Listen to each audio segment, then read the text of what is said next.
थोड़ी देर में आपको बता दें चिराग पासवान की प्रेस कॉन्फ्रेंस होने वाली है। इस वक्त की जो बड़ी खबर आ रही है वो आपको हम बता दें।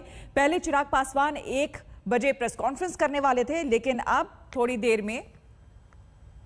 लेकिन इस बीच संबित पात्रा कुछ बोल रहे हैं, जरा वो सुन लेते हैं। संशय मिट जाए।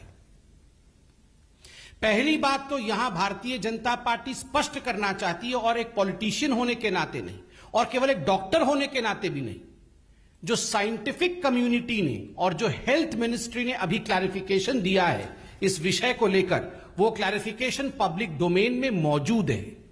और स्पष्ट रूप से ये क्लैरिफिकेशन और साइंटिफिक डोमेन आज हिंदुस्तान का कहती है कि कोवैक्सीन में कोई बछड़े का सीरम या गाय का खून नहीं है। कोई भी कोवैक्सीन में बछड़े या गाय का सीरम नहीं है, कोई भी खून नहीं मिला हुआ है, नंबर 1। और नंबर 2, यह वैक्सीन पूर्णतः सेफ है। इसमें किसी प्रकार का कोई अपभ्रंश, जिस प्रकार का एक कम्युनल एंगल देते हुए इसे अपभ्रंशित करने की कोशिश की जा रही है, ऐसा कोई अपभ्रंश नहीं। देखिए, मैं एक डॉक्टर भी हूं, मैं इसे टेक्निकली थोड़ा सा 10-20 सेकंड में आपको समझाना चाहूंगा। ये जो काव या काफ मतलब बछड़ा होता है, ये जो काफ का सीरम होता है, ये सीरम किस लिए इस्तेमाल किया जाता है? ये एक लॉन्ग स्टैंडिंग ग्लोबल प्रैक्टिस है। कई वैक्सीन में, पोलियो की वैक्सीन में, रेबीज की वैक्सीन में, इन्फ्लुएंजा की वैक्सीन में, इनिशियल तौर पे ये सीरम इस्तेमाल किया जाता है ताकि जो वेरो सेल्स हैं, जिस सेल में वायरस को रेप्लिकेट कराना है, उस सेल को एनरिचमेंट, अगर मैं साधारण हिंदी में कहूं तो खाद का काम करता है। ये सेल जब ग्रो कर जाती हैं, वेरो सेल्स ये कहलाती हैं। इस वेरो सेल में बाद में जो कोविड के वायरस होते हैं, वो वायरस छोड़े जाते हैं, कोरोना के वायरस छोड़े जाते हैं। ये वायरस इन सेल्स में रेप्लिकेट करती है, और रेप्लिकेट करते समय ये जो वेरो सेल्स होते हैं वो संपूर्णतः खत्म हो जाते हैं। और एक महत्वपूर्ण बात, वैक्सीन बनाने से पहले ये जो वेरो सेल्स जिसमें कल्चर किया जाता है, उसको अच्छी तरीके से धोया जाता है केमिकल्स के माध्यम से, ताकि उसमें किसी प्रकार से कोई सेरम का इंग्रेडिएंट नहीं रहे। वैसे भी वेरो सेल समय के साथ समाप्त हो जाता है, और उसके अंदर जो वायरस रेप्लिकेट करते हैं, उन वायरसेस को निकाल करके उस वायरस को इनएक्टिवेट करके, क्योंकि ये डेड वायरस वैक्सीन है, उसको इनएक्टिवेट करने के बाद कोवैक्सीन बनाया जाता है। ये सारे विषय बड़े स्पष्ट रूप से टेक्निकली हमारे देश के बड़े वैज्ञानिकों ने समझाया, और समय समय से समझाया।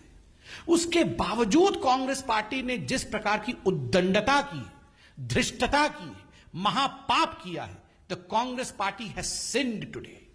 ये पाप से और सिन से कम नहीं। करोड़ों लोगों को किस प्रकार से बचाना है, किस प्रकार से पूरे विश्व का सबसे बड़ा वैक्सीनेशन ड्राइव चला करके हमारे देश के प्रधानमंत्री नरेंद्र मोदी दिन रात एक करके इस काम को आगे बढ़ा रहे हैं। विश्व का सबसे बड़ा वैक्सीनेशन ड्राइव चल रहा है, और कांग्रेस पार्टी का एक ही ध्येय, और वो ध्येय है Daryl the vaccination process of India. ये वही कांग्रेस पार्टी है, आप याद करिए, ये कांग्रेस पार्टी 2 चीजों के लिए याद रखी जाएगी: वैक्सीन हेजिटेंसी को प्रमोट करने के लिए, और दूसरा वैक्सीन वेस्टेज के लिए। वैक्सीन हेजिटेंसी आप याद करिए, इसी कोवैक्सीन के लिए किस किस प्रकार के बयान कांग्रेस पार्टी के नेताओं ने दिए। मनीष तिवारी से लेकर बाकी तमाम जो बड़े नेता थे, उन्होंने कहा ये कोवैक्सीन तो खतरनाक वैक्सीन है, इसकी तो जांच नहीं हुई है, इसके पूरे रिसर्च कंप्लीट नहीं हुए हैं, we are treating Indian people as guinea pigs.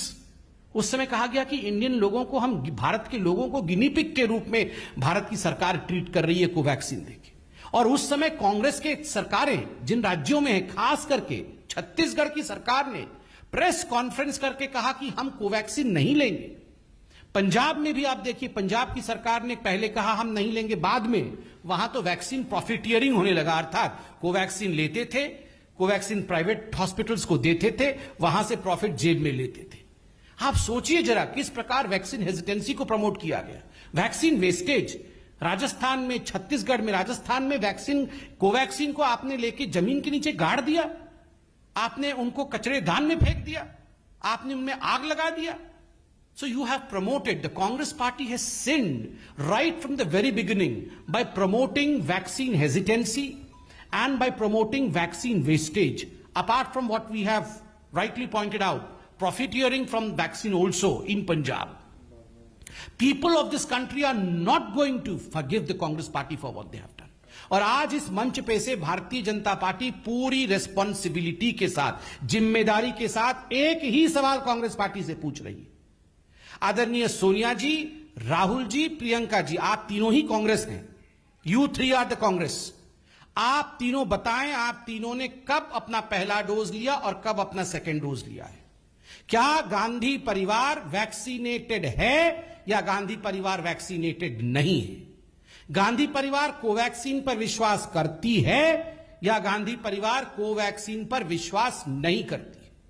और यह सवाल केवल भारतीय जनता पार्टी का नहीं है, यह सवाल समूचे हिंदुस्तान का है कि क्या वो लोग जो चाइना में जाके एमओयू साइन करते हैं, क्या वो लोग जो डोकलाम में जिस प्रकार का बर्ताव करते हैं, क्या वो लोग जो फॉरेन कंट्रीज में जाकर के हिंदुस्तान के मस्तक को झुकाने का काम करते हैं, वो हिंदुस्तान के वैक्सीन के ऊपर, हिंदुस्तान के इंडिजिनस प्रोडक्ट के ऊपर विश्वास करते हैं और है या नहीं? और राहुल जी, सोनिया जी और प्रियंका जी जवाब दें कि वो वैक्सीनेटेड है या नहीं।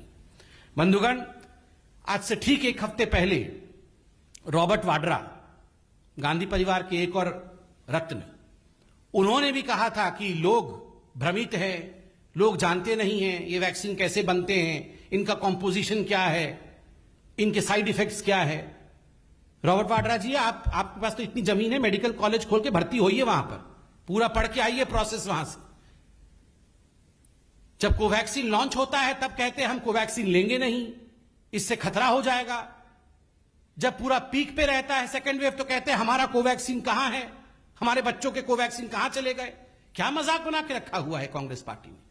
और देखिए, एक बहुत बड़ा त्रासदी है पूरे विश्व का।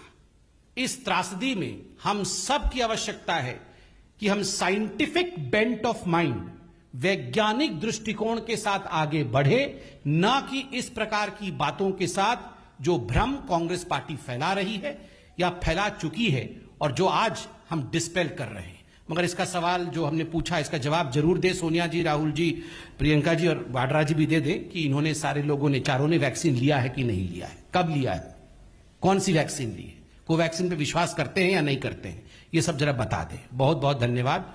कोई आपके मन में प्रश्न हो तो अवश्य पूछें।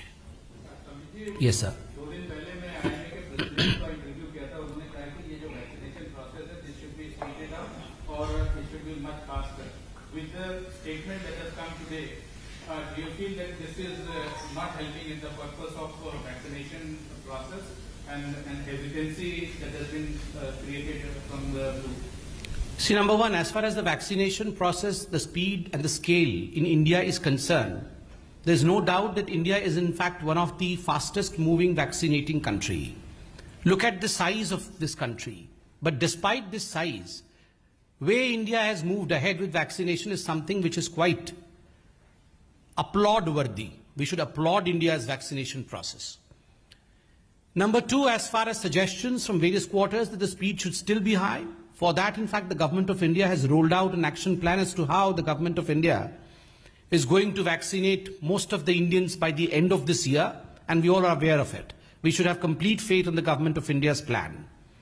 As far as promoting vaccine hesitancy is concerned, I reiterate that present day's functioning of every person in India should be with a scientific bent of mind. And of course, when politicians who are great contributors as far as influence is concerned, when they come out and speak the way the Congress politicians and some in Samajwadi Party have been speaking, remember, there was time when some politicians said that this vaccine is not an Indian vaccine, this is a BJP ka vaccine.